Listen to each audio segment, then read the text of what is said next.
Hello, in this video I will be showing you how to search for online courses on MaineStreet.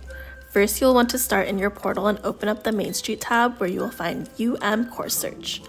This will bring you to the course search page for the University of Maine. On this screen, you will be able to select your desired term as well as your course career, graduate or undergraduate. In this example, we will be looking at an undergraduate level course. Let's say you are interested in taking an online psychology course, but would like to explore what is available. For the subject, you can put in the code PSY for psychology. If you don't know the code, you can use the select subject option to assist.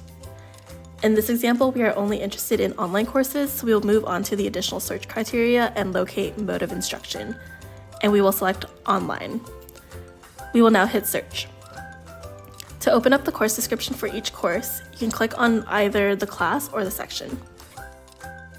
If you would like to return to search results, you can do so by clicking on View Search Results. If you need to modify your search or start a new search, those buttons are at the top of this list. If you need help with determining what courses you need to take, please reach out to your academic advisor.